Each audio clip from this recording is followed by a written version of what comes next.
하나님 말씀을 보시겠습니다. 소망이 우리를 부끄럽게 하지 아니함은 우리에게 주신 성령으로 말미암아 하나님의 사랑이 우리 마음에 부은 바 됨이니, 우리가 아직 연약할 때에 기약대로 그리스도께서 경건하지 않은 자를 위하여 죽으셨도다. 의인을 위하여 죽는 자가 쉽지 않고 선인을 위하여 용감히 죽는 자가 허기거니와, 우리가 아직 죄인 되었을 때에 그리스도께서 우리를 위하여 죽으심으로 하나님께서 우리에 대한 자기의 사랑을 확증하셨느니라. 그러면 이제 우리가 그의 피로 말미암아 의롭다 하심을 받았으니 더욱 그로 말미암아 진노하심에서 구원을 받을 것이니, 곧 우리가 원수 되었을 때에 그 아들의 죽으심으로 말미암아 하나님과 화목하게 되었은즉, 화목하게 된 자로서는 더욱 그의 살아나심으로 말미암아 구원을 받을 것이니라. 그뿐 아니라 이제 우리로 화목하게 하신 우리 주 예수 그리스도로 말미암아 하나님 안에서 또한 즐거워하느니라. 아멘. 할렐루야. 거룩하고 복된 주일입니다.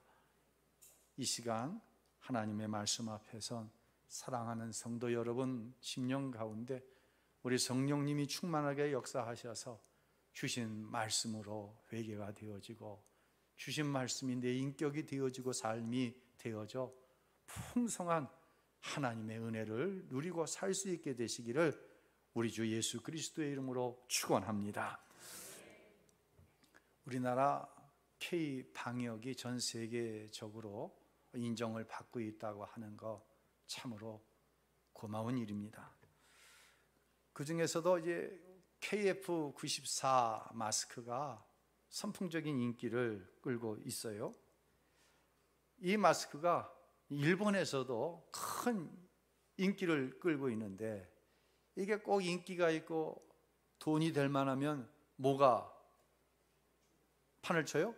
짝퉁이 판을 칩니다. 일본 인터넷 쇼핑몰에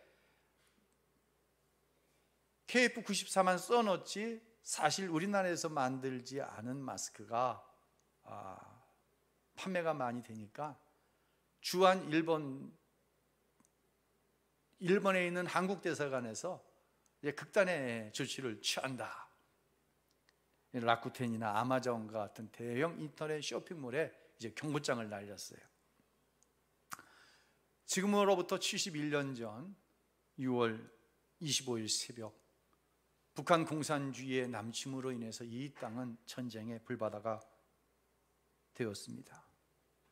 그런데 이 전쟁을 통해서, 6.25 전쟁을 통해서 반사적인 이익을 얻은 나라가 있습니다. 바로 세계 2차 대전의 주범인 일본이라고 하는 나라죠. 1945년 히로시마와 나가사키에 떨어진 원폭으로 인해서 결국 그들은 항복에까지 이르게 돼요. 완전히 나라가 초토화가 되어집니다. 그런데 한반도에 일어난 전쟁으로 미군의 병창기지 역할을 하게 된 일본이 경제 회복에 주춧돌을 놓게 되어집니다. 반면에 일본 제국주의 36년의 식민 찬탈과 6.25의 전쟁으로 인한 전 국토의 초토화로 대한민국의 회생은 가능하지 않다고 하는 전 세계의 진단이 나온 적이 있었죠. 하지만 71년이 지난 지금 대한민국의 상품은 세계 곳곳에서 매우 선전을 하고 있습니다. 이제 선진국의 계열에 올라 있습니다. 이 모습을 보며 전 국민이 자부심을 갖는 것은 매우 당연하고 자연스러운 일이라고 생각합니다. 그러나 여러분, 편안한 세상이 왔다고 해서 지나간 전쟁의 기억 자체를 잊어버려서는 안 됩니다. 어떤 정권도 자신들의 이데올로기나 정치적인 이익을 위해서 지나간 역사를 왜곡해서는 안 됩니다. 다시는 이 땅에 6.25와 같은 민족 상잔의 비극이 일어나지 않도록 먼저 하나님의 교회가 앞장서 기도하는 일에 힘써야 할 것입니다. 사실 요즘에 대한민국의 북한을 향한, 또 북한이 남한을 향한 세태를 보면 저도 하고 싶은 말이 많고 여러분도 하고 싶은 말이 많아요. 그런데 요즘은요, 완전히 나라가 반과 반으로 갈려버렸어요. 이렇다 하면 저렇다고, 저렇다 하면 이렇다 합니다. 그래서 정치적인 이야기는 하지 않고 나라를 위한 기도의 부탁을 드립니다. 왜냐하면요, 이 문제는 어떠한 훌륭한 정치적인 발상으로 이렇게 하면 된다로 되어지지 않는 일이라는 사실을 저와 여러분이 잘 알고 있기 때문입니다. 오직 하나, 복음, 예수 사랑만이 남남 갈등을 치유하고 남과 북을 가로막고 있는 휴전선을 허물어내릴 수 있는 유일한 길이라는 사실을 저와 여러분은 잘 알고 있기 때문입니다. 그래서 오늘 주신 말씀을 한번 거기까지 잘 적용해 볼 수 있기를 당부의 말씀을 드립니다. 이제 본문으로 돌아가도록 하겠습니다. 이제 5월 가정 축복의 달, 또 성령 강림 주의를 중심으로 3주간 성령에 관해 말씀을 드리다가 5장 4절까지로 와서 말씀을 드렸고, 오늘 5장 5절 네 번째 성도의 특권에 대해서 말씀을 드립니다. 저는 30여 년 이상을 목회를 한 목회자로서, 또 한 신앙인으로서 잘 풀어지지 않는 숙제가 하나 있었고 지금도 있습니다. 그것은 뭐냐면 믿음이란 무엇인가? 도대체 교회 안에서 믿음이 좋다고 하는 것이 무엇인가를 정의해내는 것입니다. 여러분은 어떻게 생각하시나요? 수요일 날 성경 공부 후에 성가로 7년째 갈라디아서 2장에 나온 가사를 곡을 단 찬양을 했습니다. 자, 우리 함께 우리말 성경으로 읽어보도록 하겠습니다. 나는 그리스도와 함께 십자가에 못 박혔습니다. 그러므로 이제 더 이상 내가 사는 것이 아니라 내 안에 그리스도께서 사시는 것입니다. 지금 내가 육체 안에 사는 것은 나를 사랑하셔서 나를 위해 자기의 몸을 내주신 하나님의 아들을 믿는 믿음으로 사는 것입니다. 믿음이란요, 나는 십자가에 죽고 내 안에 누가 사는 거예요? 그리스도께서 사시는 것입니다. 그러한 현상이 내 인격을 통하여 외부적으로 나타나는 것을 가리켜서 믿음이라고 하는 거예요. 한마디로 표현하면 나는 죽고 내 안에 예수가 사는 것이 믿음의 출발점입니다. 다른 어떤 것도 믿음의 출발점이 될 수가 없어요. 자, 제가 여러분께 한 가지 묻겠습니다. 좀 예민한 사항인데요, 혹시 나는 그 사람 너무 싫어하는 사람 한 사람만 머리에 떠올려 보세요. 그 사람 생각만 해도 정말 스트레스가 되어지고 그날 한 오전은 망쳐버린 거야. 이런 사람이 있어요. 제 안에도 있어요. 그 사람을 생각하셨습니까? 근데 여러분의 담임 목사가 그 사람을 용서하지 않으면 절대로 하나님의 나라를 누릴 수 없다고 여러분에게 이야기합니다. 그러면 여러분은 뭐라고 답하시겠습니까? 실질적으로 이런 질문을 제가 해봤어요. 그랬더니 두 가지 대답이 나오더라고요. 첫째, 목사님, 저는 죽어도 그 사람을 용서하지 못합니다. 뭐 하면 뭐 했지? 죽으면 죽었지. 아이고, 여러분 다 해보신 것 같아요. 오직 하면 그런 얘기를 하겠어요.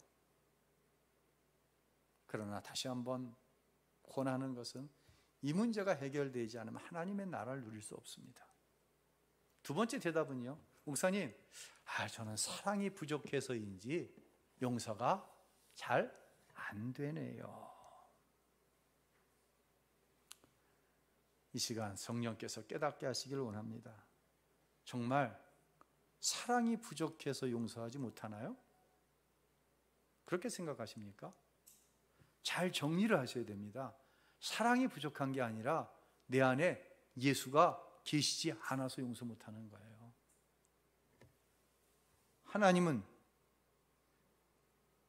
하나님은 뭐예요? 그 하나님이 내 안에 계십니다. 근데 용서 안 돼요? 용서할 만한 사랑이 없는 게 아니라 뭐가 없다? 예수가 없는 거예요, 내 안에. 몰라서 부인을 하는지, 알면서 부인하는지, 몰라서 부인을 했다고 한다면 깨달으시기를 바랍니다. 오늘 본문 5장 7절에 이런 말씀을 합니다. 읽습니다. 의인을 위해 죽는 사람은 거의 없고 선한 사람을 위해 가감히 죽는 사람은 간혹 있기는 합니다. 가장 사랑하는 대상은 가족이죠. 가족 중에 한 명이 실명을 하게 생겼습니다. 내 눈을, 누군가의 눈을 이식해 줘야 돼요. 자, 엄마의 눈이 실명을 하게 생겼어요. 그러면 남편이 내가 이식할게. 한번 손 한번 들어보라고 그럴까요? 아니면 자녀들이 엄마를 위해서 내가 이식해 드릴게. 그럴 자식, 그럴 남편, 그럴 부인도 있지만 그거 당연한 거 아닙니다. 쉬운 일이 아닙니다. 하나님 말씀하십니다. 의로운 사람, 선한 사람을 위해서 대신 죽겠다고 하는 사람이 간혹 있을 수 있다. 거의 없다는 거죠. 거의 없다는 거예요. 예수님은 이런 말씀을 하세요. 누가복음 6장 32절 읽습니다. 너희가 만일 너희를 사랑하는 자를 사랑하면 칭찬받을 것이 무엇이뇨? 죄인들도 사랑하는 자를 사랑하느니라. 무슨 얘기예요? 예수 안 믿는 사람, 아직도 그 영혼이 예수가 없어 저주받아 이 땅에서 저주받고 영원한 지옥 갈 수밖에 없는 사람도 딱 기준을 정해놓고 이 기준 이상이면 사랑한다는 거예요. 예수 믿는다고 하는 사람도 그 기준 이상의 사람은 사랑하고 그 기준 이하 사람은 죽으면 죽었지 사랑 못해. 그러면서 나는 사랑이 부족한가 봐. 뭐 세상 사람들과 다를 게 있다 없다? 전혀 없다는 거예요. 요한복음 13장 35절에 읽습니다. 너희가 서로 사랑하면 이로써 모든 사람이 너희가 내 제자인 줄 알리라. 교회 안에서도 마음 맞는 사람끼리 끼리끼리 모여갖고 우리는 죽고 못 산다고 합니다. 여러분, 그거 유리그릇 끼워앉는 사랑이에요. 서로 같으니까 마음이. 세상 사람도 그렇게 한다니까요. 하나님은 그거 사랑 아니라고 하신다니까요. 너희가 서로 사랑해야지. 세상 사람들이 네가 예수의 제자인 줄 알고 네가 전하는 복음을 믿을 것이라고 말씀하고 있는 것이에요.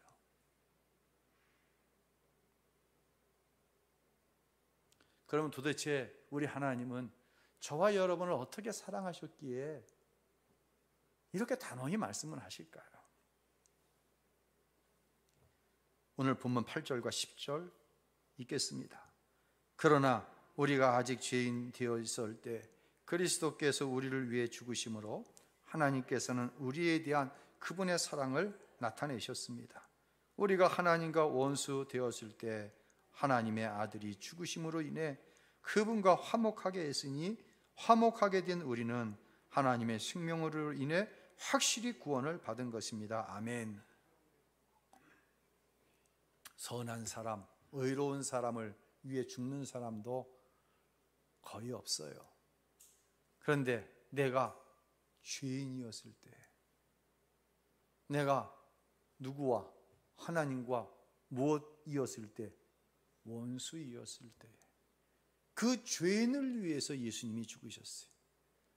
당신과 원수된 나를 위해서 우리 예수님이 죽으셨어요.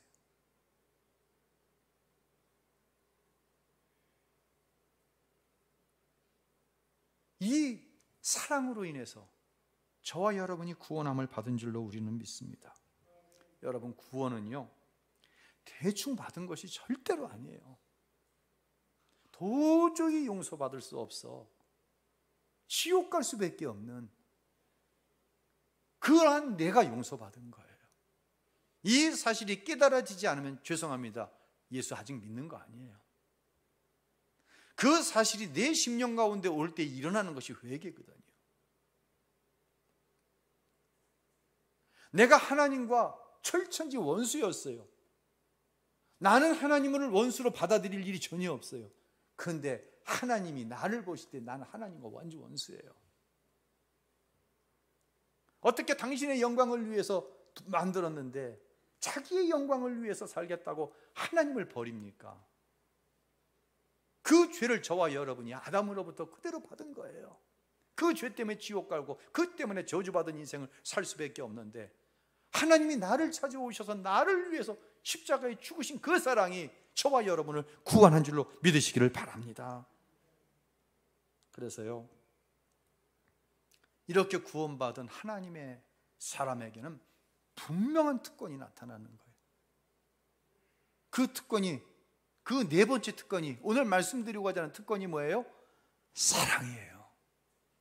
사랑은 내 의지나 내 종교적인 행위로 받은 것이 아니라 이것은 철저하게 예수 십자가의 은혜로 받아 누리는 거예요.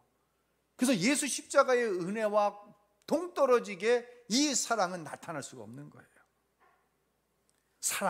사랑이 부족해서, 사랑이 없어서 용서하지 못한다고요? 아닙니다. 내 안에 예수가 없는 거예요. 내가 예수의 사랑을 모르는 거예요. 예수님은요, 그런 저와 여러분을 향해 단호하게 말씀하십니다. 오늘 담임 목사가 지나치게 단호하죠? 제가 단호한 게 아니라 예수님이 단호하신 거예요. 예수님은 단 한 번도 야, 난 너희들이 좀 사랑했으면 좋겠다 이렇게 말씀하신 적이 없어요. 설교를 듣고 나아가며 야, 오늘 목사님이 주신 말씀 참 은혜로 왔는데 설교 감상하려고 들지 마세요. 은혜 받았다고 하는 건 그런 게 아니에요. 다시 말씀드립니다. 예수님은 단 한 번도 난 너희가 좀 사랑했으면 좋겠다 이렇게 말씀하신 적이 없어요. 자, 마가복음 12장 31절 읽을까요? 둘째는 이것이니 내 이웃을 내 몸과 같이 사랑하라 하신 것이라. 이에서 더 큰 계명이 없느니라. 여러분, 나에 대해서는 얼마나 관대합니까? 내 자식에 대해서는 얼마나 관대합니까? 그런 관대함을 가지고 형제와 자매를, 이웃을 사랑하라는 거예요. 나한테 적용하는 그 기준을 가지고 내 형제와 자매를 사랑하라는 거예요. 요한복음 13장 34절 읽습니다. 새 계명을 너희에게 주노니 서로 사랑하라. 내가 너희를 사랑한 것 같이 너희도 서로 사랑하라. 내가 죄인된 너를 위해서 십자가에 죽은 같이, 원수된 너를 십자가에 내가 대신 그 죄를 짊어지고 죽은 것 같이 사랑하라고 하시는 거예요. 베드로전서 1장 22절입니다. 너희가 진리를 순종함으로 너희 영혼을 깨끗하게 하여 거짓이 없이 형제를 사랑하기 이르렀으니 마음으로 뜨겁게 피차 사랑하라. 사랑이 없어서 용서 못한다고요? 죽어도 용서 못한다고요? 그러면서 예수 믿는다고요? 이거 거짓말하는 거라고 말씀하는 거예요. 거짓말하지 마세요. 거짓말하면 안 됩니다. 예수 믿는 사람이 거짓말하면 안 됩니다.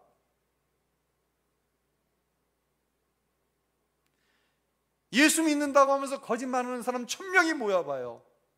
어떤 능력이 나타나지 않습니다. 그 믿음의 출발점, 그 능력의 출발점은 예수 십자가인데 예수 십자가가 없는 1000명, 10,000명이 무슨 의미가 있습니까?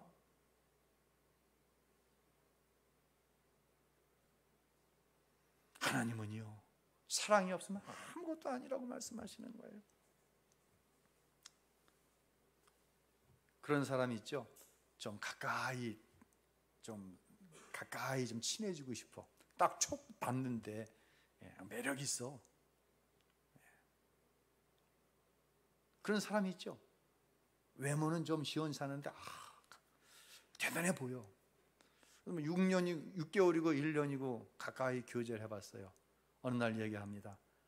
아유, 난 자네 처음 볼 땐 대단한 사람인 줄 알았는데 한 6개월 내가 자네 깊이 만나보니까 아무것도 아니네 자네.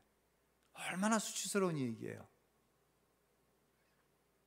근데 하나님은 사랑장인 고린도전서 13장에서 이런 말씀을 합니다. 2절 읽습니다.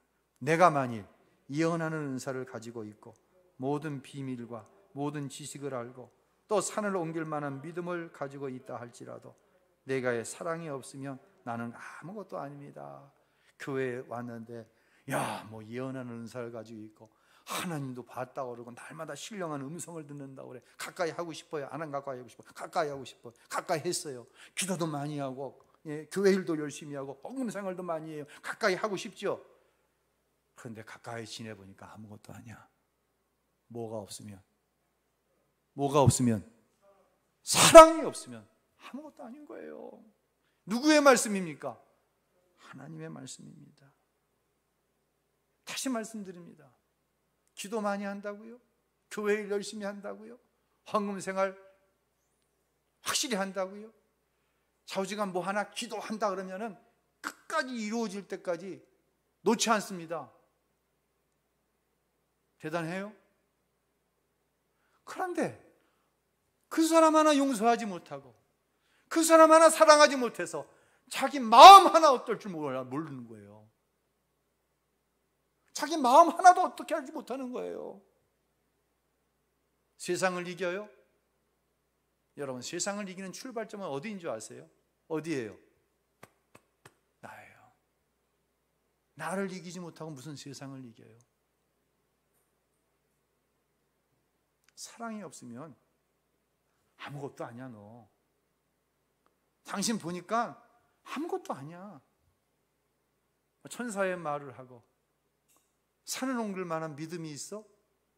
내가 보니까 당신 아무것도 아니야. 하나님이 말씀하시는 거예요. 당신 아무것도 아니야. 얼마나 부끄러운 일이겠습니까? 이런 일들이 교회 안에서 지금까지 일어나 왔어요. 그리고 그 사람들을 믿음이 좋다고 얘기해 왔어요. 뭐가 없으면, 사랑이 없으면 아무것도 아닙니다. 깨달으시길 바랍니다. 이제 앞으로 우신교회에서는요, 믿음이 있다고 하는 기준에 대해서 바로 정합시다. 뭐가 없으면 아무것도 아닙니다. 제가 어려서요, 이런 놀이 많이 했어요. 그 아카시아 잎은 이파리를 하나 따면 그 이파리 안에 또 작은 이파리가, 이파리라는 게 표준어인가요? 좌우지간 작은 이파리가 타닥타닥 붙어 있잖아요, 좌우로. 그러면 무슨 놀이를 하냐면 사랑한다, 아니야 사랑하지 않는다.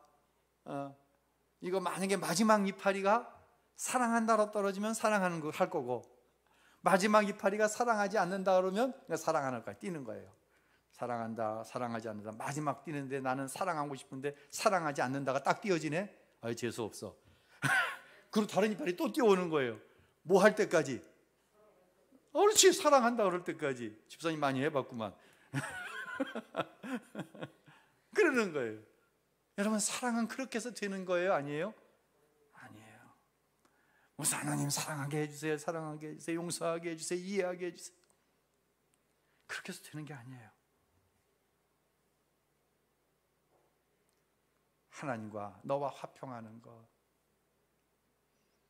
세상 사람들이 알 수 없는, 세상의 것이 깰 수 없는 기쁨, 즐거움이 내 안에 있는 것, 영원한 천국에 대한 소망으로 세상을 이기는 것, 내 안에 계신 예수로 인해서 용서하고 이해하고 사랑하는 것, 이것은 그렇게 할 수 있는 게 아니라는 거예요.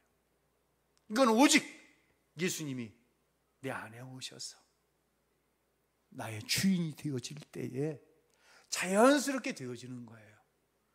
이것은 어려우면서도 쉬운 거예요. 내가 할 수 없기 때문에 어려운 거예요. 근데 내 안에 예수가 오시면 자연스럽게 되어지기 때문에 이건 쉬운 것이고, 그래서 저는 설교의 제목을, 성도의 네 번째 특권이 사랑이다라고 여러분에게 감히 말씀을 드리는 것이에요. 1996년 엄청난 일이 있었죠. 저 삼풍 백화점이 무너지는 일이 있었어요. 그때 11월 3일자 일간지에 서울 맹아학교에 13억 원을 기증한 한 변호사에 대한 기사가 큰 감동을 줘서 제가 이렇게 스크랩을 해놓은 것을 이제 찾아내서 여러분에게 소개해 드립니다. 이 변호사님은 삼풍백화점 붕괴 사고로 인해서 딸 셋을 다 잃어버립니다. 이 큰딸이 어려서 실명을 했어요. 그래서 서울 맹아학교에 입학을 시키고 한국에서 대학을 나오고 미국으로 유학을 시켰습니다. 학문을 이제 전공을 했죠.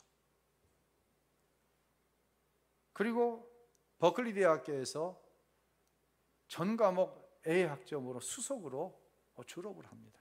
많은 곳에서 이제 오라고 그러지 않겠어요? 청함을 하지 않았겠어요? 그런데 내가 학문적으로 또 나에게 소망과 분명한 비전을 준 서울 맹아학교에 가서 일하고 싶습니다. 그래서 교사를 하게 됩니다. 1년째 교사를 한 어느 날, 이제 밑에 동생이 미얀마 선교사로 가게 됐어요. 그러니까 둘째 동생과 이제 셋째와 함께 삼풍백화점으로 쇼핑을 간 거예요. 그리고 그곳에서 참사를 당한 거예요. 세 딸을 한날 한시 한 장소에서 잃어버린 거예요. 이 기사를 보니까 욥이 10자녀를 한날 한시 한 장소에서 죽음으로 발견을 하잖아요. 그게 이해가 되어지더라고요. 뭔가 잘못해서 욥이 심판당한 게 아니잖아요. 이 변호사님이 뭔가를 잘못해서 그런 게 아니잖아요. 얼마나 절망스러웠겠어요. 여러분 상상을 해보세요. 얼마나 절망스러웠겠어요. 그런데 그 절망의 순간 평상시 하나님의 말씀을 묵상하던 것을 하나님께서 떠오르게 하셨습니다. 요한복음 14장 2절로 3절 함께 읽습니다. 내가 너희를 위하여 거처를 예비하러 가노니 가서 너희를 위하여 거처를 예비하면 내게로 영접하여 나 있는 곳에 너희도 있게 하리라. 평상시 묵상하던 하나님의 말씀이 고난 중 나에게 주신 말씀으로 쑥 하고 들어온 거예요.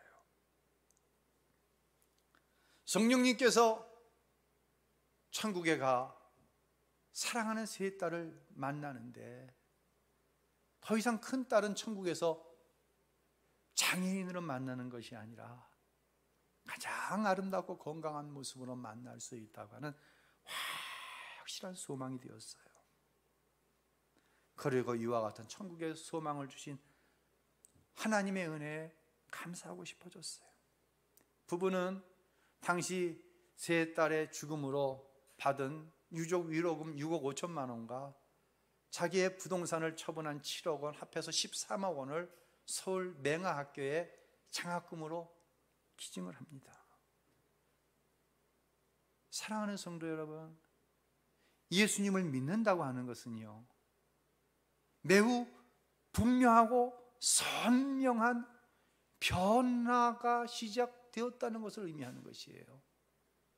예수를 믿었다고 하는 것이 피상적이고요, 예수를 믿었다고 하는 것이요, 말씀드렸던 것처럼 오늘 은혜 받았네, 오늘 목사님 설교 참 좋았네, 내가 이런 걸 깨달아서 여기에 멈추는 게 아니라 다시 한번 말씀드리지만 선명한 변화가 시작되는 거예요.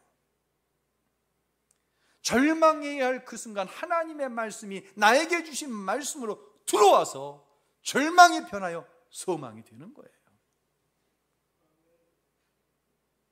고통이 변하여 화평이 되고 즐거움이 되는 거예요. 용서하고 사랑하게 되는 거예요.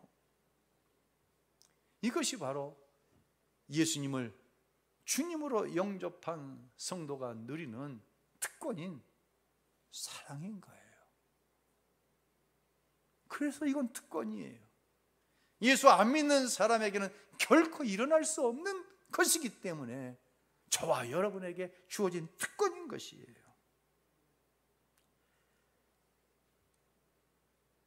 이 사랑이 내 인격이 되어지고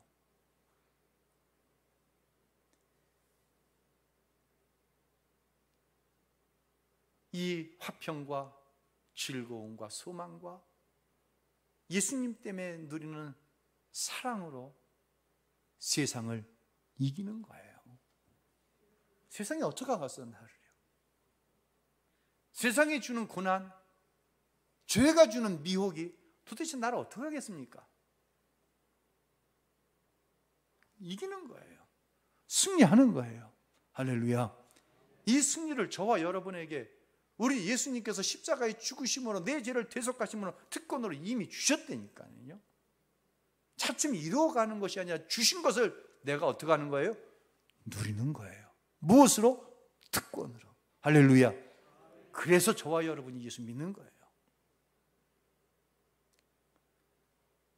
여러분을 축복합니다.